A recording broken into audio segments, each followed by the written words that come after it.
There was unfortunately there was a comment made by Devin Funchess last night that is very unacceptable and certainly doesn't live up to the standards and values of the Green Bay Packers. We've addressed it with Devin. He knows it's unacceptable. I do think he's sincerely remorseful, and we'll hopefully learn from this. He will. Hopefully our team can learn from this, and we'll move forward. But I do want to say that's something that is not condoned, and it certainly it doesn't live up to what we believe here with the Green Bay Packers. Has there been any consideration for him to be released? Not at the moment. I think through the conversations that we've had, I think and there's going to be more. But I think that his apology was sincere. I think he made a mistake, and certainly can't happen again. So last night, you got the rain, the lights, the crowd. I saw you on the sidelines. And, that's a great environment sometimes to separate guys, right? Mm-hmm. Or at the same time, as a general manager, are you making sure that slippy wet turf doesn't create an injury? Yeah. There's a part of the Ted Thompson in me that just kind of wants to get them off the field so they all stay healthy. I think at the same time, this is a really good opportunity for our young players to be in Lambeau Field in front of a crowd, which was so good to see since everything we've gone through. I really have to thank them for braving the weather and being out there. I thought it was a really good atmosphere considering everything, and allowing these guys to kind of get out on that field, feel it for the first time, see how their eyes, and overcoming mistakes, things like that. I will say the field held up really, really well. I don't know if you guys could kind of tell that, but give Alan Johnson and his crew a lot of credit because that field, as much water that was coming down it, I thought the field held up very, very well. So that gave me a lot of confidence. But yeah, there's a little bit of uneasiness when you're in that environment. You're worried about injuries this time of the season, or this time of the preseason. So, but at the same time, we came out relatively healthy, and so I think it was pretty good work considering the rain. Brian, what did you see in Josh Avery that made you pull the trigger there? Could you repeat that? What did you see in Josh Avery that made you pull the trigger? Yeah, some of our scouts had been working, some of the other league tape stuff that we'd seen, and obviously we came in a little light at that position, and so as we were going, we were looking, and he's got obviously he's a big man, he's got a lot of strength, and in the tape that we watched, we just thought that he'd have an outside chance to really compete with some of our guys. So good first start for him, though. First step for him. Brian, I know you're not going to make predictions on when guys are going to be back, but you had said at the beginning guys like Z and Kiki and Kevin, you didn't have any concerns, but we haven't seen them yet. Has anything changed at all as far as how you feel about it? Yeah, no real updates. I mean, you obviously like those guys out there all the time because that makes you feel good, but at the same time, those guys have played a lot of football in their careers, and so I think as we go forward, it'll be a cautious approach, getting them ready for the season. Brian, at this point, are you just pushing talks with Devontae till after the season? No, I think we're always open to the conversations. We're not, we don't shut things down for the season. I know that some teams have done that in the past. Russ really and I just don't. I don't think that's how we would do things. We're open to, just like last year with David. We're willing to work through the season to get things done. So. Again, I think this will be a long process. This is another, big contract with a very elite player, so it'll take some time. Hey, Brian, how have you sort of navigated the new format of the camp with 3 preseason games, and obviously more of that is coming forward, probably the harder part when it comes to rosters and evaluation. But what's been different now, and what do you anticipate will be different the next 3 weeks?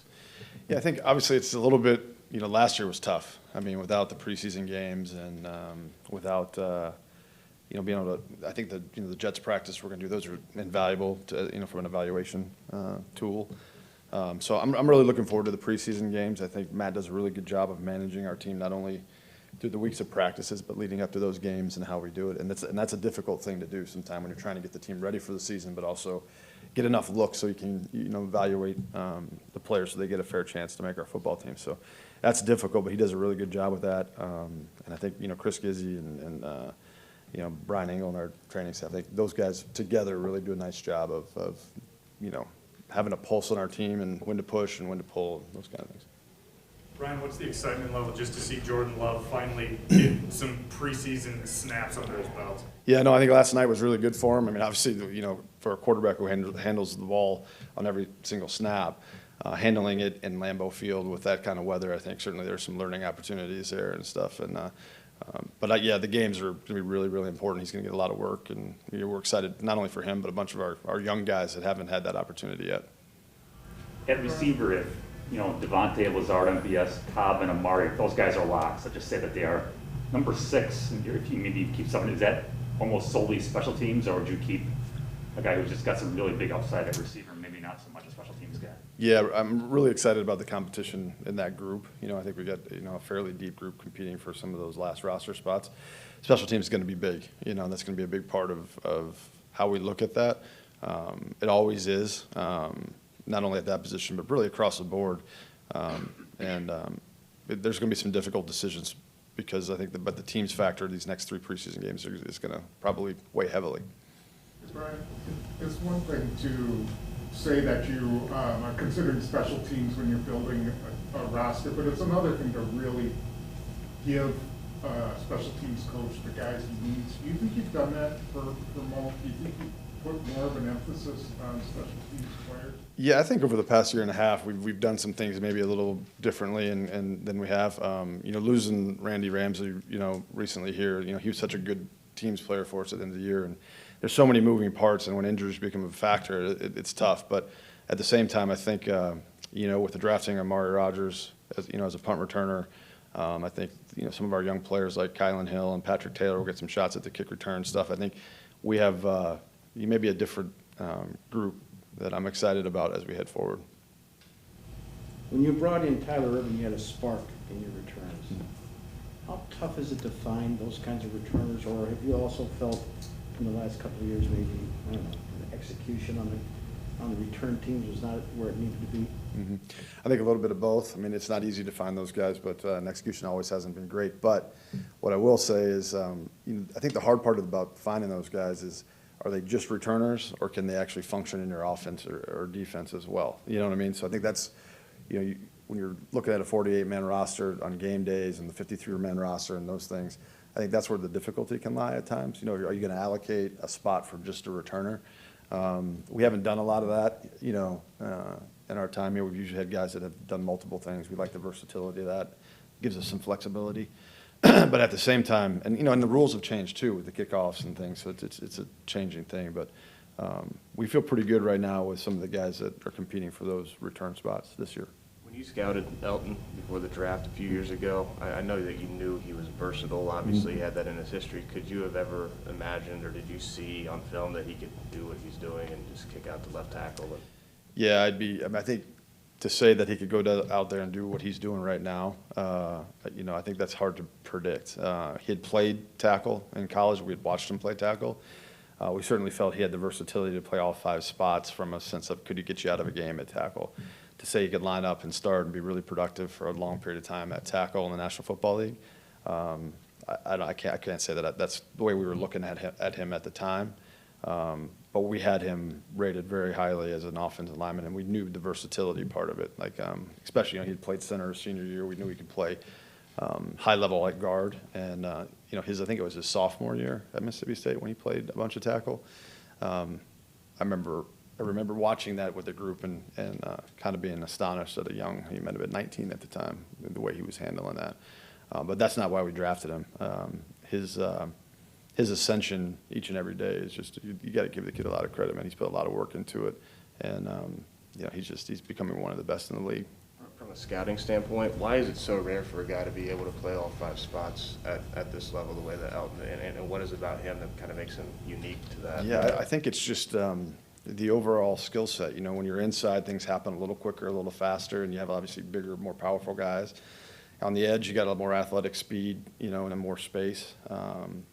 Inside, you're operating in a phone booth. Outside, you have more space, and just to be able to master all those things, not only from an athletic skill set, but then a technique thing. This is his 3rd year. It's not like he's, he's not a 9-10 year vet that's had that experience.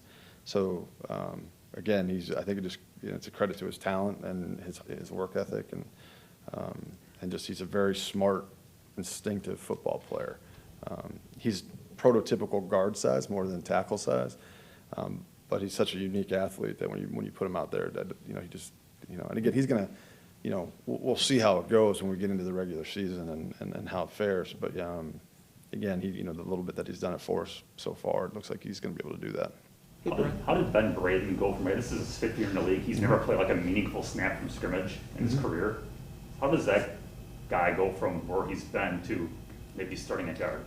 Yeah, I think offensive line as a whole is one of those positions in our game that, you know, we never put enough development into. It's hard, but offensive line play is one of those things I do think takes time. He's put in a bunch of work, and he's been in our system now for a while, and I think those things are kind of coming together, and I think he's playing the best ball that we've seen him play. Hey, Brian, it's difficult enough scouting players at a college level, but when someone's making a position switch or you want to look at them at a different spot, what's that process like? You know, whether it's, you know, with Kavion or I know Bronson's doing it now. You guys have had success with it in the past with some other guys. What do you look for to potentially make a move with a guy? I think the first thing is, you know, you're looking for traits, skill set traits, and obviously in normal non-COVID times, you have a lot of time to work these guys out. So, you know, our scouts will go out and work them out at those positions. And but at the same time, it's I think when you see some of those traits and the athletic qualities they have, I think it's important to you know, try to do some of that. It's very hard in football today just because of the time. You don't have as many practices and the roster restrictions and stuff. It can be tough to develop those, to have the patience. But in Ento's case, you know, he came in and did a nice job really early on. Now it's just a matter of him continuing to grow and staying healthy. And I think he obviously had a really good night last night, and we've seen those flashes whenever in the time that he's been here. Hey, Brian, with some of these young offensive linemen that you got and playing them all over in all kinds of different positions, do they get a chance to really show you where they're really good at? I mean, moving them around like that, wouldn't you prefer they stay in one spot and let you know whether they can play there? Yeah, Tom, that's a tough balance. I think Steno and Luke do a great job, you know, teaching and giving those guys the opportunities to play multiple spots. I think in my time in the NFL, the one thing, you know, I mean, at that position, injuries are going to happen, and you have to have guys that can be able to do multiple things. And, you know, I think there are times when you might have a young player that you're counting on to kind of start, and sometimes at that time you may want to just leave them in one spot and let them learn that spot because you're counting on them for the season. But I think as we go, if you can cross-train guys, it's certainly helpful down the line because there's inevitably you're going to get in the middle of the season and there's going to be things that happen, and they got to be ready to do that. Hey, Goody, I know you were focused on the southeast area at the time, and I don't know how much Ted talks to the area scouts when he does something like this, but I remember when he signed Charles, and I was like, holy shit, these guys signed Charles Woodson. Do you remember your reaction when Ted did that? I'll say, like, obviously, Charles coming out of college is one of the most decorated college players ever, so, you know, obviously, you know, you're excited from that standpoint. He'd been in Oakland. He'd had a couple of years there that I think made some injuries and things that didn't go quite well. And again, I was on the college side of things mostly, so I wasn't watching a lot of pro tape at that time.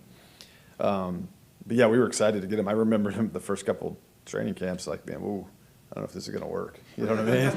You know what I mean? But as a college scout, that's one of the great things about being a college scout. You come up here a week and you can say all that stuff, and then you're out on the road scouting for the next 9 months, and you know what I mean? It's kind of Ted's problem, right? You know. So, but at the same time, yeah, I think you were wondering, and really to see kind of that transition from that to what he became for us and the leader, pretty cool. You know what I mean? And then obviously, you know, probably one of the most dynamic defensive players this league has seen. You know, his skill set, like kind of like we're talking about Elton, like his ability to play outside of the corner and the nickel safety. I mean, the things he could do. You know, he was a very unique player. His ball skills, his awareness, his instincts is just as good as I've seen. Anything else in here? Goody, I'm wondering, you know, when you guys got Chris Barnes after the draft last year, we were talking with him the other day, you know, he obviously comes from a big program. How does a guy like that fall through the cracks to 31 other teams and then come in and potentially be starting for you guys? Sure. Well, again, a lot of credit to him, but he had played good football in college. He did not test particularly well, and sometimes these guys, that's what happens. You know, they fall through the cracks because maybe they didn't test at the NFL kind of norms that everybody's looking for, and then they get there and they get an opportunity and take full advantage of it, and that's what Chris has done. And every time he's had an opportunity, yeah, he's just capitalized on it. He's been ready, he's been prepared, he's fought through injuries. So it's really a credit to the kid, because when you come in like Chris does, you're not going to get the same opportunities maybe a guy who gets drafted high does. So when you get those opportunities, you have to make the most of them, whether that's in the meeting room with the coach, whether that's on the field, in a preseason game, in a practice, whatever it is, you have to make the most of those opportunities to get more opportunities. And he's done that the whole way through. I know when we asked you last year about Chris, you were obviously very pleased that you were able to bring him back after being released after camp. Mhm. What was the thought process there to releasing him after camp? Yeah, it's kind of one of those things where you get into a numbers thing, and obviously with no preseason, kind of had a feeling that, this was not a guy that we had to worry about losing through that process, So that was kind of the thought process. Speaking of that, obviously all 32 GMs had to deal with the ramifications of last year, but looking back now, how hard was it to kind of figure out the guys that you were trying to figure out things about, and how much better will it be this year to have what you'll have at your disposal? Yeah, no, it was difficult. I think, with our guys, there were certainly lost opportunities. You wanted to see them in situations in game times where they didn't have a coach in their ear and they had to make some decisions on their own. That part of it we lost. A bigger part of it for me was the league. Like we create our emergency boards and a lot of stuff through preseason tape and look for ways to improve our football team through that. We didn't have that, so to claim a player at the cutdown day last year, you were kind of basically going off the college information that you had. So this year will be good to get that preseason tape in, and really it's almost like two classes, right? Because we didn't have it last year. So the amount of volume, this is going to be really important these next 3 games, for all the teams. It's just going to be very important that we get a handle on that and how we build our ready list and things like that.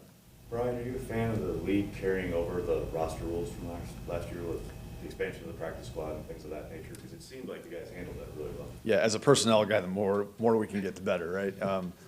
If Russ was standing here right now as a cap guy, he'd say, no. But from a straight personnel, having that flexibility, the 16 practice squad guys, the new IR rules, bringing guys back, but it does put a huge strain on the salary cap, and it's something as we go through that we're very aware of. So there's a positive to it, but there's also another side of it and we'll see how that goes forward, if that's going to stay next year or what. But it was from just a straight personnel man's thought, like having that flexibility to move guys around, bring guys up from the practice squad at standard elevations and things like that. It was I like that part of it. I'll go to Zoom for a question. Sarah, go ahead. Yeah, just one, Steve McGarty. Just going back to Chris Barnes, I was just wondering, what's the biggest, ever since he kind of made the roster, what's the biggest difference in what you see from him now or last year versus what you saw from the games that what he did at UCLA? I think I think he really adapted last year to what we were doing defensively. He's very, very smart, and I think that really gave him a leg up on some others. I think the thing last year that through the season that was really encouraging for me was, all these guys battle, injuries, and he fought through it, and you could tell how important the game was to him. He was fighting to play each and every week, and this game's hard, and not everybody does that. So when you have a player like Chris, who who's gonna give you everything he's got, it makes you feel like you can count on him.